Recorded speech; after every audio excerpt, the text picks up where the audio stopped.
इस सवाल में प्रकाश के परावर्तन की व्याख्या करनी है और प्रकाश हमारा अनंत से आएगा, तो बताओ तरंगाग्र कैसा होगा? समतल। एक दर्पण का प्रयोग करेंगे।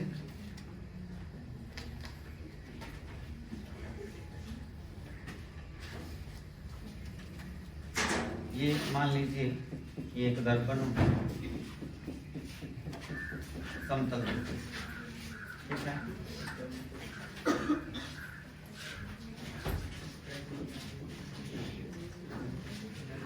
समतल दर्पण हो, हमको अब इसमें तरंगाग्र लाना है। कैसा तरंगाग्र होगा?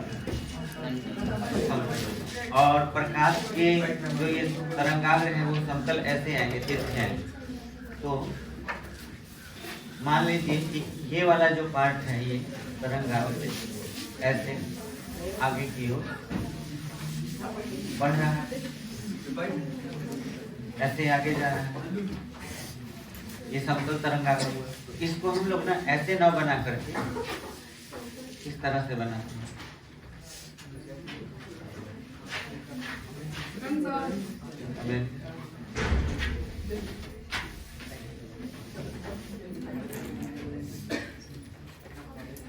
देखिए ये हमारा एक समतल तरंगाग्र है, ऐसे आगे बढ़ रहा है, ऐसे ही आगे बढ़ते जाएगा, ठीक है। अब यहाँ से आपको स्ट्राइक को समझना है कि पहला कौन सा कॉर्नर स्ट्राइक करेगा। अगर मैं कहूँ ये दो कॉर्नर है, ये आगे बढ़ रहा है, तो समतल पर स्ट्राइक कौन करेगा पहले, मतलब टकराएगा कौन करेगा? नीचे वाला पार्ट। समझ में आया? चलो अब इन दोनों को बढ़ाते हैं। अगर हम इसको आगे की ओर बढ़ाते हैं तो ये पहले स्ट्राइक किया यहाँ पर, तो उस क्षण ये वाला पार्ट यहाँ तक पहुंचा होगा, ठीक है। ये वाला पार्ट, ये देखिए ये तरंगाग्र आगे की ओर जा रहा है ना, तो जब ये आएगा तो ये वाला कॉर्नर स्ट्राइक करेगा यहाँ पे, और यहाँ पे अगर स्ट्राइक किया ये तरंगाग्र, तो ये जो कोण बनेगा इसी का नाम आपतन कोण होगा। समझ में है? यानी कि दर्पण और तरंगाग्र का जो फेस होता है वो जो कोण बनाते हैं वही आपतन कोण कहलाते हैं। तो हमारा ये आई हो गया, ठीक है। अब आप यहाँ पे सोचिए, प्रकाश जब आगे बढ़ा तो आगे बढ़ रहा था, तो बढ़ते बढ़ते आ करके समतल दर्पण से टकराया। समतल दर्पण में पहला ये पॉइंट टकरा चुका है। अब बताइए समतल दर्पण एक अलग माध्यम है कि नहीं है? माध्यम है, क्योंकि वो भी तो कांच से ही बना है। तो इस लोकेशन पर किसी माध्यम से जब ये टकराएगा तो माध्यम के कण किस तरह काम करेंगे? कल बताया था मैंने, यह सेकेंडरी सोर्स का काम करेगा। और सेकेंडरी सोर्स क्या करते हैं? वेवलेट बनाते हैं। कल मैंने बोला था कि वेवलेट बनाए। अब मान लेते हैं कि यहाँ वेवलेट बनना शुरू भी होगा। अगर गोल वेवलेट बनना भी शुरू होगा, तब प्रॉब्लम ये है कि इधर दर्पण में पेंटिंग है, तो वो वेवलेट ऐसा बनेगा कि नीचे नहीं जाने देगा, तो आधा गोलाकार ही बन पाएगा। यानी कि वेवलेट कैसा बनेगा? इस टाइप का, अर्ध गोलाकार, ठीक है। अब ये बताओ कि वेवलेट इतना जब बनेगा, इतना दूर बनेगा, तब तक ये वाला कॉर्नर थोड़ा सा आगे बढ़ चुका होगा, क्योंकि लाइट का स्पीड जो है इस तरह इधर हवा में हर जगह बराबर होगा। अब अगर हम ये कहें कि इसके बाद फिर तरंगाग्र आगे बढ़ा, तो ये थोड़ा सा और आगे बढ़ जाएगा, ये फिर आगे बढ़ा, ठीक है, तो ये थोड़ा सा फिर आगे बढ़ जाएगा, ये फिर आगे बढ़ रहा है, और ये ऐसे आगे बढ़ गया ये। अब इस बात को आपको यहीं पे समझना है कि ये एक ऐसा समय आएगा कि ये यहाँ अटैक कर चुका होगा, इस जगह पर आ चुका होगा, और ये भी उतना ही दूरी तय कर चुका होगा। बात समझ में आया? अगर ये समझ में नहीं आएगा तो आपको ये कुछ समझ में नहीं आएगा। ये बात समझ लीजिए। तो यहाँ तक तरंगाग्र हमारा नया बन चुका है और ये स्ट्राइक कर चुका है। फिर से फिगर आप समझिए, आपको सबसे पहले क्या बनाना होता है? समतल दर्पण। तरंगाग्र कहाँ से आते हैं? अनंत से। अनंत से आने वाले तरंगाग्र कैसे होते हैं? समतल। तो मान लीजिए कि एक तरंगाग्र ऐसे आपका आ रहा है और ये तरंगाग्र का नाम क्या है? AB। ये AB आपका चल दिया ऐसे करके आगे बढ़ रहा है। ये जब यहाँ स्ट्राइक किया तो उस वक्त ये पॉइंट यहाँ पे था, ठीक है। ये मान लेते हैं कितना पर स्ट्राइक किया? जब A' पर स्ट्राइक किया तो उस क्षण तरंगाग्र का ये पोजीशन था। पॉइंट B हमारा कहाँ तक पहुँच चुका है? B'। अब हम जानते हैं कि अगर कोई तरंगाग्र आगे बढ़ता है उसे माध्यम के नए नए कण मिलते हैं तो वो कण भी सेकेंडरी सोर्स का काम करते हैं। तो ये वाला जो कांच का कण है यहाँ पर, ये भी एक नए सोर्स का काम करेगा, सेकेंडरी सोर्स का। और सेकेंडरी सोर्स क्या बनाएंगे? वेवलेट्स बनाएंगे। अब मान लेते हैं कि यहाँ पे एक वेवलेट्स बना, तो बना भी तो गोल बनना चाहिए, लेकिन प्रॉब्लम ये है कि गोल इसलिए नहीं बन पाया क्योंकि नीचे से पेंटिंग किया हुआ है। समझ में आया दर्पण में? इसलिए गोल ना बन के आधा गोला बनेगा, यानी कि यहाँ पर वेवलेट्स ऐसे बनेगा। अब ध्यान दो, इतना एक वेवलेट्स बनेगा तो उतना ही त्रिज्या के आगे ये बढ़ेगा, क्योंकि वेवलेट्स जैसे जैसे आगे बढ़ेंगे इसका मतलब हुआ कि लाइट आगे बढ़ रहा है और लाइट का स्पीड हवा में हर जगह क्या होगा? बराबर होगा। तो जैसे जैसे वेवलेट्स यहाँ बनेगा वैसे वैसे ये आगे बढ़ेगा। मान लेते हैं कि एक वेवलेट्स और बना तो ये थोड़ा सा और आगे बढ़ा, एक वेवलेट्स और बना, वही वेवलेट्स आगे बढ़ रहा है। समझ में आया?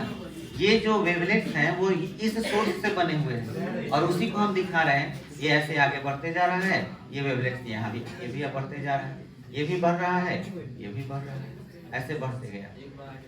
अब मान लेते हैं कि इस इतना तक पहुंचने के बाद ये यहाँ स्ट्राइक कर गया।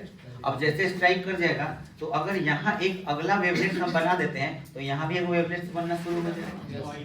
समझ में आया? जितना ये डिस्टेंस कवर करेगा उतना ही पर एक वेवलेट्स बनेगा। लेकिन हमको पता करना है कि इस सोर्स के नहीं, ये जो पहला जो हमारा तरंगाग्र आ रहा था ये AB यहाँ स्ट्राइक करने के बाद ये कहाँ जाएगा? हम सेकेंडरी सोर्स का नहीं पता करना चाहते, सेकेंडरी सोर्स का तो हेल्प ले रहे हैं। हेल्प लेकर के पता करेंगे स्पर्श रेखा खींच के कहाँ जाएगा, तो हमको जो नया वाला हम खींचे हैं इसको खींचने की जरूरत नहीं होगी। बात समझ में आया? हम इतना ही पर रहेंगे। अब यहाँ पर तुरंत इसके बाद क्या होने वाला है? एक नया वेवलेट्स बनने वाला है, लेकिन बनने से पहले इस पॉइंट से ही हम क्या करेंगे कि इस पर क्या खींच देंगे? स्पर्श रेखा। चलिए मान लेते हैं कि स्पर्श रेखा खींचना है तो इस जगह से हमने यहाँ से ये लाइन ऐसे मिला दिया। अब हम ये मिला देंगे तो इस जगह पर एंगल कितना होना चाहिए? 90, क्योंकि त्रिज्या स्पर्श रेखा पर क्या होती है? लंब। अब बताइए ये जब हो गया तो ये जो स्पर्श रेखा है यही ना नया तरंगाग्र होता है। अब ये नया तरंगाग्र होता है कि ये वाला AB जो है अब ऐसे हो गया। अब ये कैसे आगे बढ़ेगा? ऐसे, ये ऐसे आगे बढ़ते जाएगा। बोलिए, ये बात समझ में आया? ये स्पर्श रेखा था और ये ऐसे आगे अब बढ़ते चला जाएगा। तो ये नया डायरेक्शन होगा किस चीज का? तरंगाग्र का। जो वेव फ्रंट अनंत से चला था वो यहाँ टकराया और टकराने के बाद ऐसे जाएगा, ऐसे आकर के ऐसे जाएगा। बोल रही बात समझ में आ गई? अब आने से आपतन कोण बनेगा। तो देखो आने वाला है ना तरंगाग्र था, तो आने वाला कोण जो बनाया ये क्या हो गया? I, और जाने वाला है भाई है सब। इसका नाम दे दे रहे हैं, इसका C नाम दे दे रहे हैं और इसका नाम D दे दे रहे हैं। तो DC अब आगे बढ़ेगा तो ये वाला कोण जो होगा ये R, ये कौन सा कोण होगा? परावर्तन। बोलो, क्लियर हो गया? 2 बार बता दिए हैं, अब आप YouTube पर देख लीजिएगा, ठीक है? देखिए बाबू 2 बार बता चुके हैं, आप टाइम वेस्ट कीजिएगा तो दिक्कत होगी। आइए अब ध्यान दीजिए, 2 त्रिभुज आपको नजर आ रहा है, A' B' C, और एक त्रिभुज नजर आ रहा होगा A' D C। तो दोनों त्रिभुज को हम सर्वांशम करेंगे, ठीक है? त्रिभुज A' B' C, लेट से आइएगा तो यही होगा लाल, A' B' C, B' C, और त्रिभुज ए डैश डी सी, ए डैश डी सी में देखिए ध्यान से, इसमें आप गौर से देखिए ए डैश सी क्या दोनों त्रिभुज में है?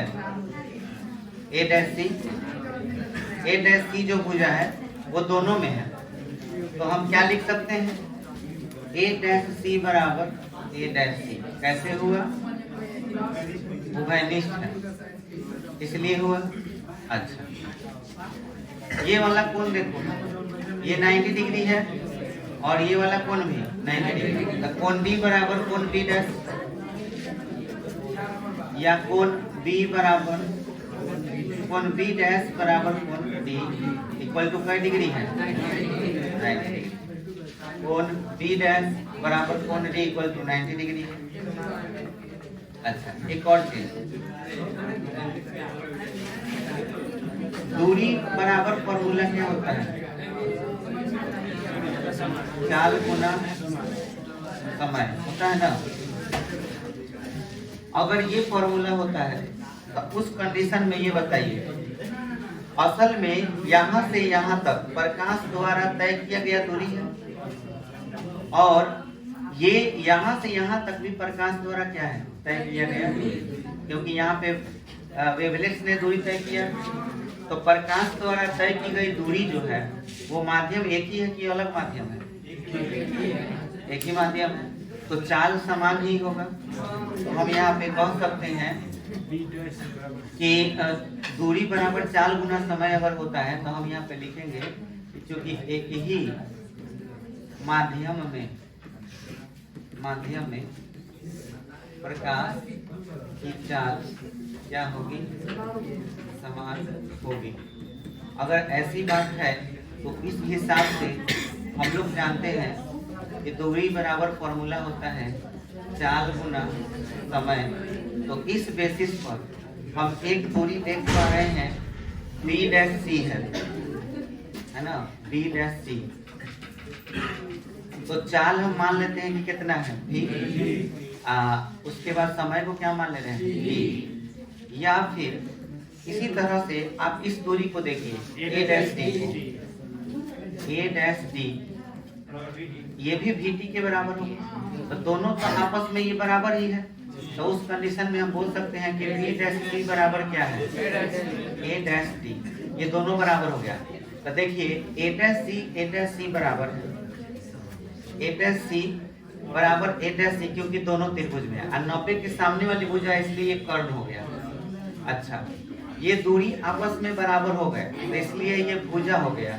और 90 डिग्री का कोण है तो 90 डिग्री को राइट एंगल बोलते हैं, कर्ण को हाइपोटेनस बोलते हैं, कर्ण को हाइपोटेनस बोलते हैं, ठीक है। और 90 डिग्री को राइट एंगल बोलते हैं, कर्ण को हाइपोटेनस बोलते हैं, और भुजा को साइड बोलते हैं। क्या हो गया? मतलब ये दोनों त्रिभुज जो हो गया वो सर्वांशम हो गया। किस नियम से? लिखेंगे त्रिभुज ए डैश बी डैश सी सर्वांशम त्रिभुज ए डैश डी सी। कैसे? RHS सर्वांशमता से।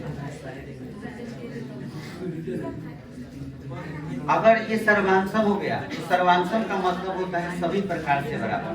तो उस बेसिस पर आप देखिए इस त्रिभुज का ये वाला कोण बी डैश ए डैश सी किसके बराबर होगा? डी सी ए डैश। कोण बी डैश ए डैश सी, इसलिए कोण बी डैश ए डैश सी, बी डैश ए डैश सी बराबर क्या हो जाएगा? डी सी ए डैश। कोण डी सी ए डैश कैसे? तो CPCT से 9th क्लास में पढ़ा होगा सब। और बताओ यह कोण आई आर के बराबर है, तो हम यहाँ पर लिख सकते हैं इस जगह पर, इसलिए कोण आई बराबर कोण आर, और इसी को बोलते हैं अर्थात आपतन कोण बराबर क्या चीज? बराबर। बोलो, क्लियर हो गया? और ये सारी घटनाएं सिर्फ एक ही तल पर हो रही है। ये परावर्तन का दूसरा नियम सत्यापित हो गया और पहला नियम जो है इस सारे इसी तल पर हो रहा है, तो पहला नियम को उसी के बारे में लिख देना कि ये सारी घटनाएं जो कि पहले तल में हो रही है, इसलिए आपतित किरण और परावर्तित किरण और आपतन बिंदु पर डाला गया अभिलंब सब के सब क्या होंगे, एक ही तल में होंगे। और अभिलंब की बात हो रही है तो यहाँ पर आप एक अभिलंब भी ऐसे यहाँ पर अभिलंब खींच सकते हैं। चलिए अब इसको नोट कर लीजिए बढ़िया से फिगर से। चलिए लिखिए, माना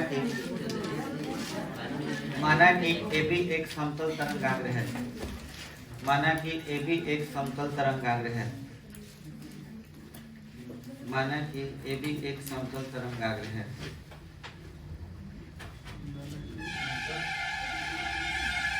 माना कि AB एक समतल तरंगाग्र है जो एक समतल दर्पण पर आपतित होता है। जो एक समतल दर्पण पर आपतित होता है। जो एक समतल दर्पण पर आपतित होता है। जो एक समतल दर्पण पर आपतित होता है।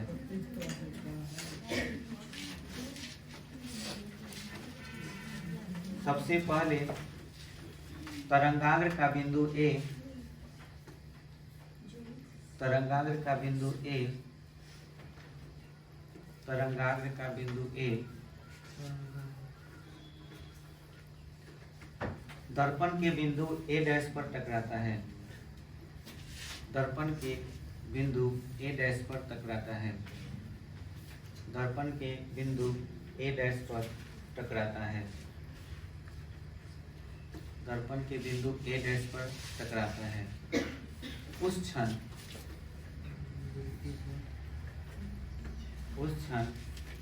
तरंगाग्र का बिंदु B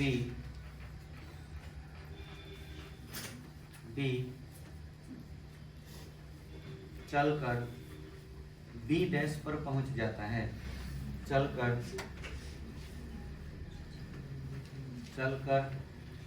बिंदु B' पर पहुंच जाता है। बिंदु B' पर पहुंच जाता है। छूट गया तो छोड़ दीजिए, आगे बढ़िए। आगे आप YouTube से लिख लीजिएगा, ठीक है।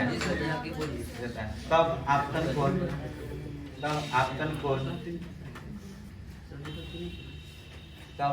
कोण B'-A'-C बराबर I है। इंटर का लड़का है, लिखने नहीं आ रहा। तब आपतन कोण B'-A'-C बराबर I है। देखो सुअर वाले आई कोण नहीं दिख रहा है। कौन किसको कहते हैं? B'-A'-C बराबर I है। यहाँ अंगुली से देखा भी रखेंगे करेक्ट है। अब वो B'-A'-C बराबर I है। हो गया, आगे लिखो। बिंदु A' पर उपस्थित माध्यम का कण, बिंदु A' पर उपस्थित माध्यम का कण द्वितीयक स्रोत का कार्य करता है। द्वितीयक स्रोत का कार्य करता है। द्वितीयक स्रोत का कार्य करता है और द्वितीयक तरंगिका बनाता है। द्वितीयक स्रोत का कार्य करता है और द्वितीयक तरंगिका बनाता है, मतलब वेवलेट्स बनाता है। चाहे तो ब्रैकेट में वेवलेट्स लिख सकते हैं। द्वितीयक तरंगिका और ब्रैकेट में वेवलेट्स लिख सकते हैं। तरंगिका बनाता है।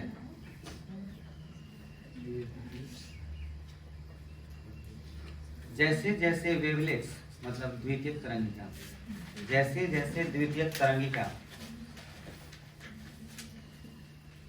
जैसे जैसे द्वितीयक तरंगिका का आकार बढ़ता है, का आकार बढ़ता है,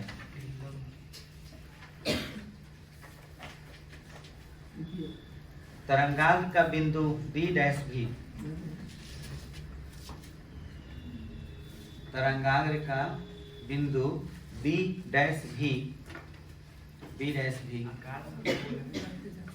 भी जैसे जैसे द्वितीयक तरंगिका का आकार बढ़ता है, तरंगाग्र का बिंदु बी डैश भी उसी चाल से आगे बढ़ता है, उसी चाल से आगे बढ़ता है।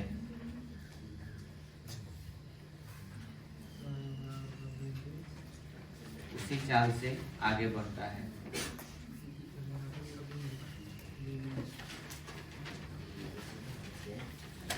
एक समय ऐसा आता है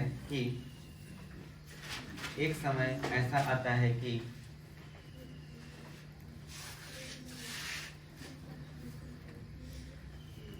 ऐसा आता है कि बिंदु बी डैश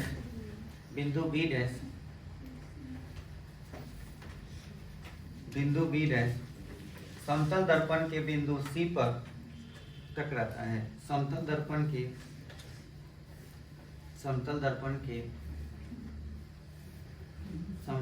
के बिंदु सी पर टकराता है। तब उसी क्षण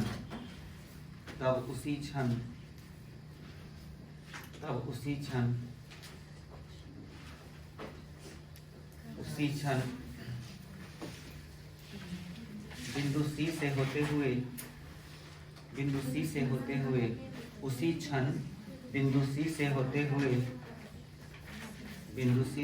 हुए द्वितीयक तरंगिका पर खींची गई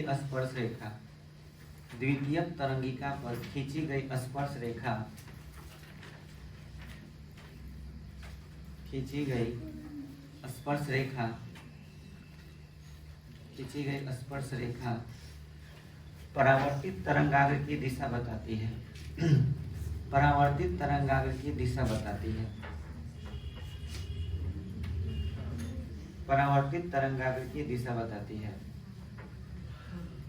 हो गया?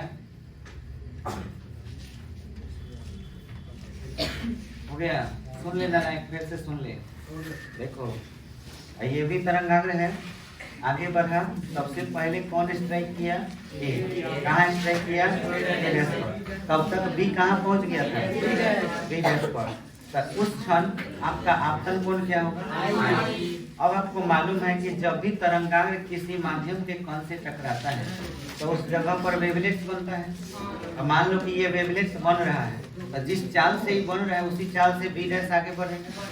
तो ई बनते जा रहा है, आगे बढ़ते जा रहा है। अब एक ऐसा समय आएगा कि बी डैश कहाँ पहुंच जाएगा? सी पर। हाई वाला तो अपना आगे बढ़ ही रहा था, बस खाली जैसे सी पर पहुंचा वही जगह से खींच दिया स्पर्श रेखा, और स्पर्श रेखा ही बताता है नया तरंगाग्र किधर जा रहा है। तो स्पर्श रेखा खींचने से ये जो बताएगा वो क्या बताएगा?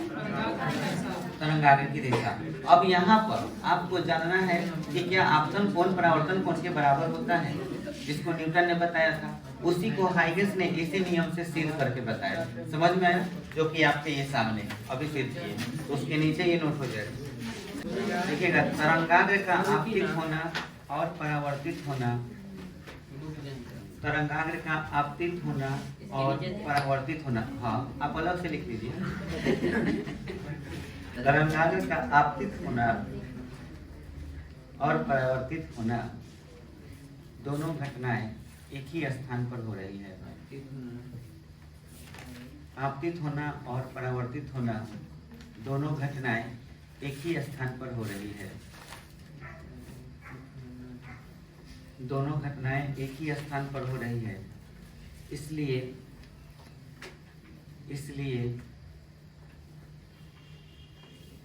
आपतित किरण, परावर्तित किरण और आपतन बिंदु पर डाला गया विलंब, इसलिए आपतित किरण,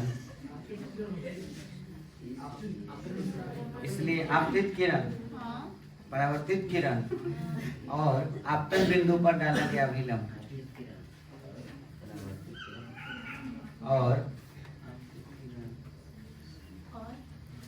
आपतन बिंदु पर डाला गया अभिलंब,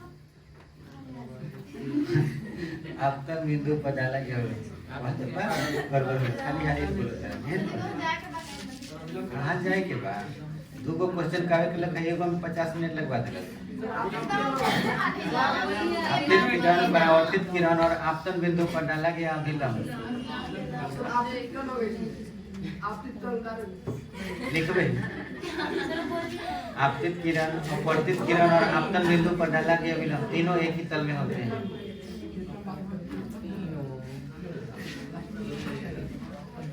हो गया।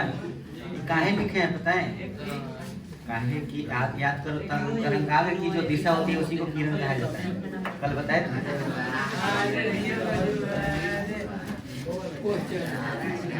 हाँ चलो दूसरा क्वेश्चन लिखो।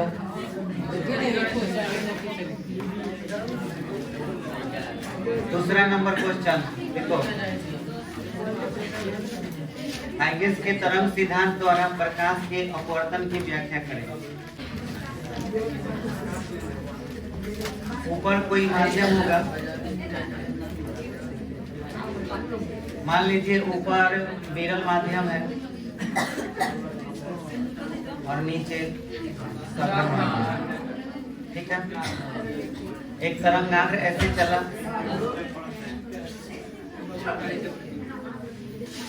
जैसे कि ये तरंगाग्र हमारा क्या था, AB। यहाँ आया तो किस पॉइंट पर स्ट्राइक किया, A डैश पर, ठीक है। और ये क्या है, B डैश। अब ध्यान से सुनिए, यहाँ पर तो आर पार जो भी माध्यम है वो पारदर्शी है, तो इसलिए यहाँ गोल बनेगा कि अर्धगोला बनेगा, सही ना लाइन। वहाँ तो दर्पण में तो पेंट था, अर्धगोला बनेगा। लेकिन एक प्रॉब्लम है, इधर सघन माध्यम है तो चाल इधर कम हो जाएगा, इधर चाल कम हो जाएगा, समझ में आया।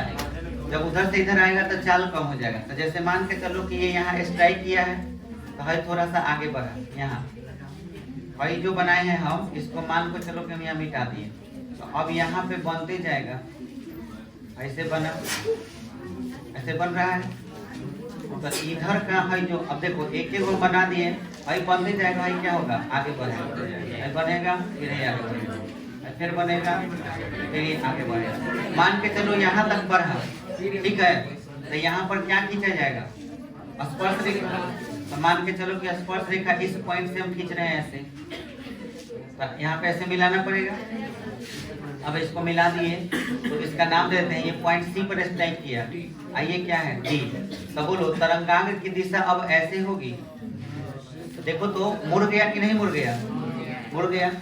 अब ये तरंगाग्र की दिशा हो गई। अब यहाँ पे हम देखें तो हाई कोण आपतन हो गया, भाई क्या हो गया, अपवर्तन। चलो यहाँ चाल क्या होगा, V1, और इसका चाल क्या होगा, V2। काहे कि माध्यम अलग अलग है तो चाल भी क्या होगा, अलग अलग। लेकिन दोनों के लिए टाइमिंग तो सेम रहेगा, टाइमिंग इसका सेम रहेगा क्योंकि इसका चाल ज्यादा है, इसका चाल क्या है, कम है। बोलो क्लियर हो गया। अब इस फिगर को जल्दी से बना लो। फिर माना कि AB एक समतल तरंगाग्र है, माना कि AB एक समतल तरंगाग्र है जो विरल माध्यम से सघन माध्यम में अपवर्तित हो रही है। जो समतल तरंगाग्र है जो विरल माध्यम से सघन माध्यम में अपवर्तित हो रही है।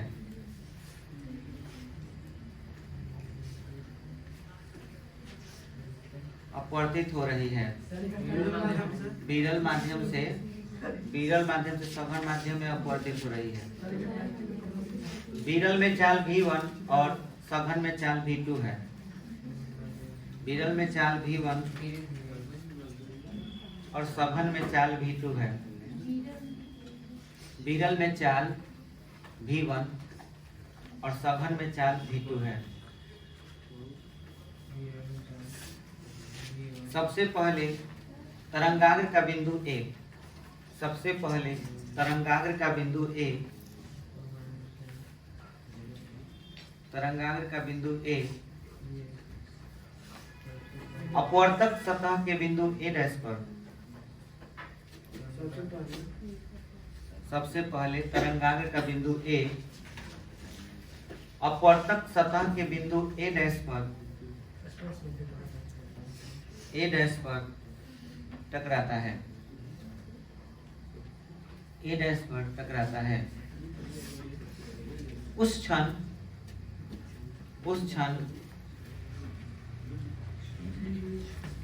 तरंगाग्र का बिंदु B तरंगाग्र का बिंदु बी, तरंगाग्र का बिंदु बी चलकर बिंदु बी डैश पर आ जाता है, चलकर बिंदु बी डैश पर आ जाता है, बिंदु बी डैश पर आ जाता है, बिंदु बी डैश पर आ जाता है। तब आपतन कोण, तब आपतन कोण बी डैश ए डैश सी बराबर आई है। आपतन कोण बी डैश ए डैश सी बराबर आई है, बी डैश ए डैश सी बराबर आई है।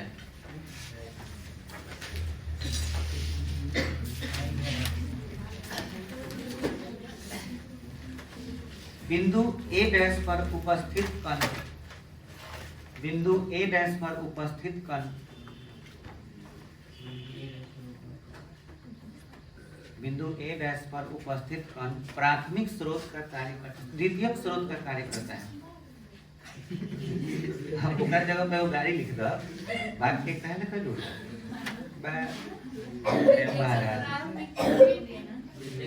उपस्थित कण द्वितीयक स्रोत का कार्य करता है, जो द्वितीयक तरंगिका बनाता है, जो द्वितीयक तरंगिका बनाता है, द्वितीयक तरंगिका बनाता है। परंतु तरंगिका बनाता है, तरंगिका बनाता है, परंतु द्वितीयक तरंगिका की चाल, द्वितीयक तरंगिका की चाल, तरंगिका की चाल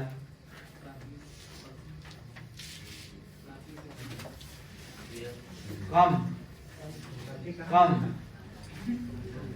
और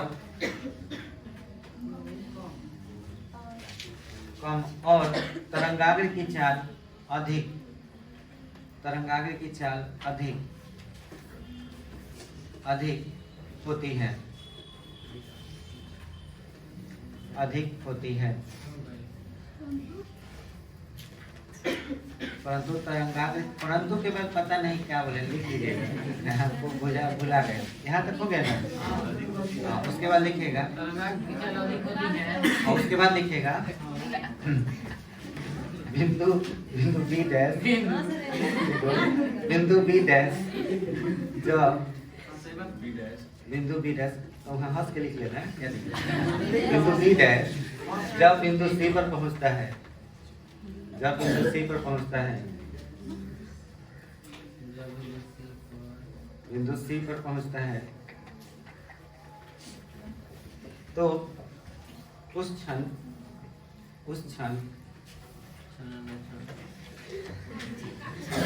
बिंदु सी से होते हुए, बिंदु सी से होते हुए, बिंदु सी से होते हुए, बिंदु सी से होते हुए द्वितीयक तरंगिका पर, द्वितीयक तरंगिका पर, द्वितीयक तरंगिका पर खींची गई स्पर्श रेखा पर, खींची गई स्पर्श रेखा, खींची गई स्पर्श रेखा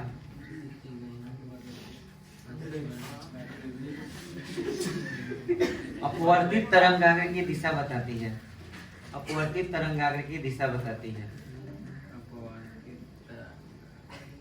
की दिशा बताती है। हो गया? अब देखिए तो साइन आई बटा साइन आर बराबर क्या होगा, इसलिए sine i by sine r, चलिए आई बराबर तो साइन थीटा बराबर पी बाई एच होता है ना, तो पी का काम कौन करेगा? नहीं, B dash C, B dash C अब बटा एच का काम ए डैश सी बटा साइन आर, तो पी का काम कौन करेगा? ए डैश डी बटा एच का काम ए डैश सी, ए डैश सी से ए डैश सी कट गया, बोलो क्या होगा? बी डैश सी बटा ए डैश डी, बोलो ये दूरी है एक प्रकार का, और दूरी बराबर चाल गुना, चाल कितना है v1, और समय यहाँ तक क्या मान लेते हैं t, सारे दोनों का समय बराबर होगा। और नीचे v2 t, t क्या हो गया, कट गया, तो बोलो क्या आएगा, बोलो v1 बटा v2 दूसरे माध्यम का अपवर्तनांक है, तो इसको हम लोग क्या लिख सकते हैं, म्यू। बोलो यही स्नेल का नियम है, और ये भी साबित हो ही है। जो अपवर्तन या स्नेल का नियम है, सत्यापित हो गया।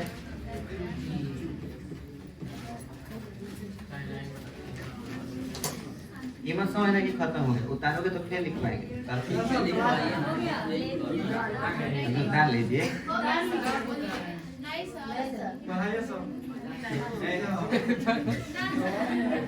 रिकॉर्ड हो रहा था, वही में सारा श्लोक पढ़ देता था।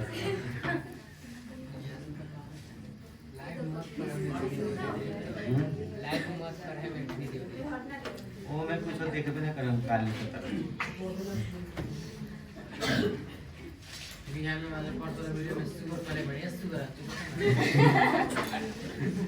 उतरे की काट लिए उतना दूर, सुनत नहीं है जब तो रहती ना, अगर बाहर है तो सुन ली है।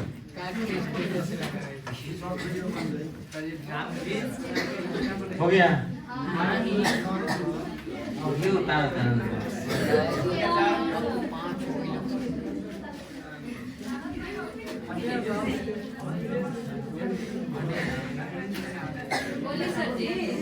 इसके नीचे से लिखिए, चूंकि इसके नीचे से चूंकि आपतित तरंगाग्र लिखिए,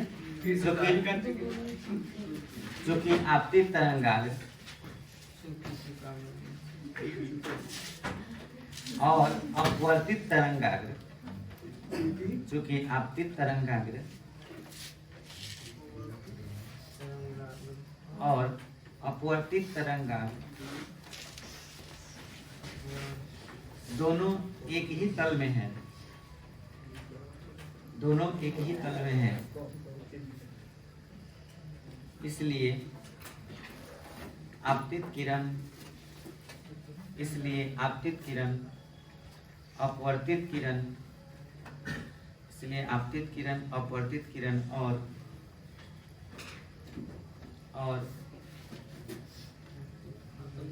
आपतन बिंदु पर आपतित किरण, अपवर्तित किरण और आपतन बिंदु पर डाला गया और अपवर्तित किरण और आपतन बिंदु पर डाला गया विलंब, तीनों एक ही तल में होते हैं। बोले हैं आपतित किरण, अपवर्तित किरण और फिगर में नहीं भी बनाएंगे तो हो जाता है कि नहीं, समझ में आएगा। जब नहीं बनाया तो मत समझना कि छोड़ दिए, अभिलंब तीनों डाला गया, अभिलंब तीनों एक ही तल में होते हैं। Thank you so much.